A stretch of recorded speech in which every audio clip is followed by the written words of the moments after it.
thank you very much for the introduction, and I thank you, Anna, for inviting me. It's a pleasure to be among in the midst of women who are doing great in their own field. The introduction has been made. Bank of Industry is the oldest, we're 60 years plus, and set up to support businesses, large, medium, small enterprises. The bank has done quite well, and in the process of time, we realized that half of our population, which are women, have been underserved for lack of access to finance.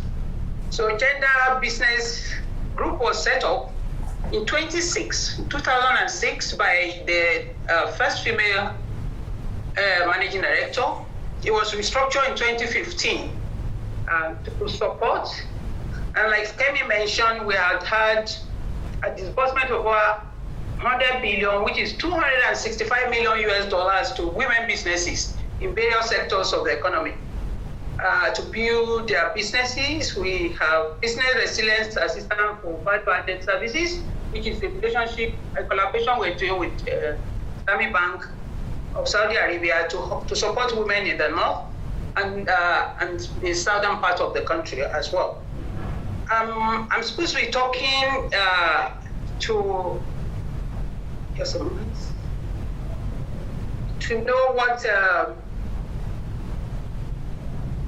sorry, I have another area I'm supposed to talk about, so I don't want to go about talking and wasting the time.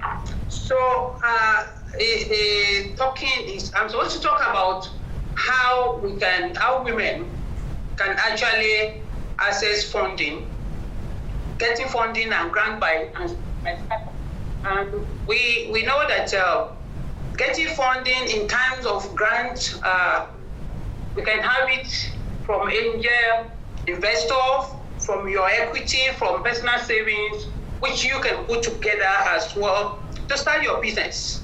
And you start small, private investment, and then you can do it through debt and loan from bank, from organization, from individuals who believe in your business as well. People can invest in in your business. The main challenge we find about women is the fact that the majority are playing in the micro and the small, medium level, and which is mainly and usually very, very unstructured. So the Bank of Industry set up about 300 partners who will help to put these businesses together in a well-structured one so that you can access finance. So in 2019, we had a collaboration with AFDB to have what we call affirmative finance for African women. And what is to do is to source for about $3 billion, in which Bank of Industry was sign an MOU to participate in development and also capacity building of women to access this finance. And to speak also towards how can I get access to fund to start businesses? And I say that in the Bank of Industry, we cater for startup, expansion, modernization, and all manners of businesses. Who is a businesswoman and are qualified for the Gender Business Desk Fund? It's a woman who is either running as the managing director or CEO, or a woman who has majority shares of the business, or a product that is tailored to women businesses. Those are areas that qualify a person to come to Gender Desk to access funding. And it's not limited to just small businesses. We also collaborate with, in order for us to reach out to more, particularly rural area where women play, we also collaborate with commercial banks and micro banks in order to reach the rural people. Because you know fully well that agric area is where you have many women, and then you have the value addition to those businesses in the rural area.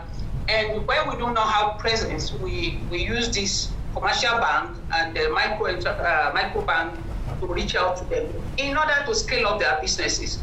So how can I succeed in starting up without getting a loan? You do that, like I mentioned, you do it, maybe your family, friends, your friends, from your savings, from people, angel investors, those who believe in you and they see the passion into which you want to drive your business. So this can be, you can leverage on these people.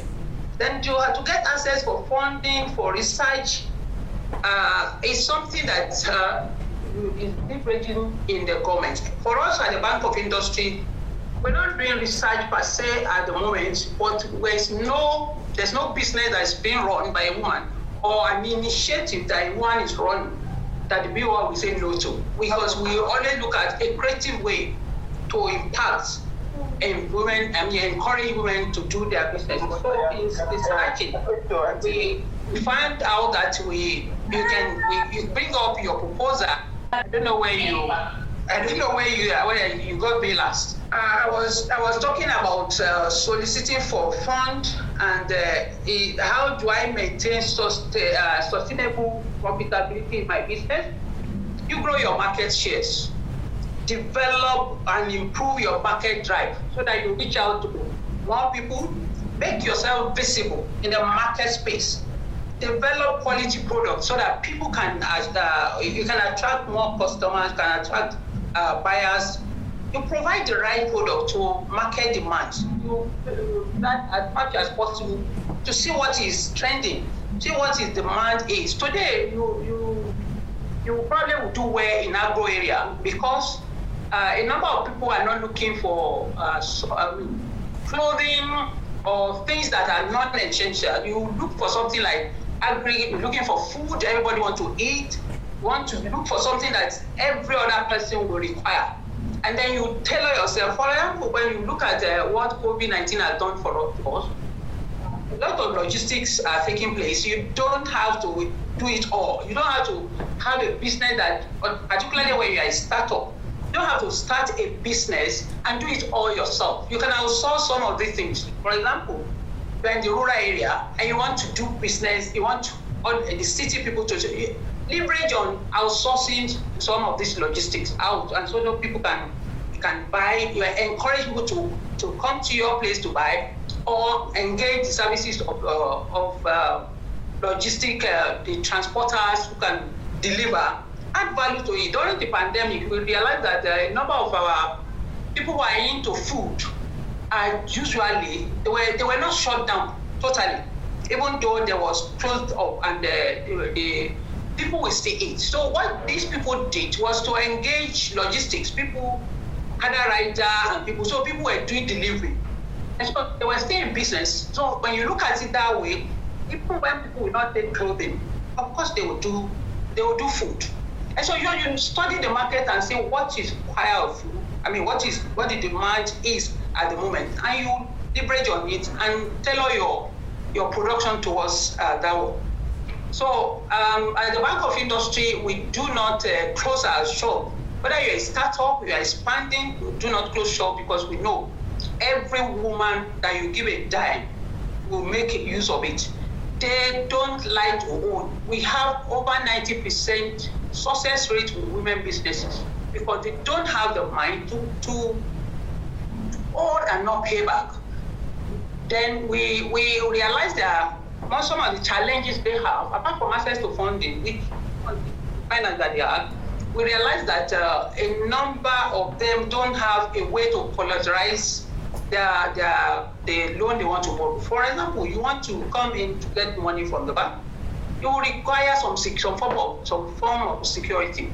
And a number of us, because of cultural background, don't have access to title of the house, even if it's Mr. and Mrs. that own the property. They are likely not to be able to use that property to borrow loan. So what the bank is doing that way is that we're doing what they call collateral registry. That is, you have some of the movable items that you can leverage on to borrow money. And we encourage you to start small and grow organically so that at the end of the day, you're not burdened and then you're able to pay out and then scale up. I will stop at this moment until maybe there are other questions that I will need to address later. Thank you. Thank you so much, Mrs. Ajayi, as usual.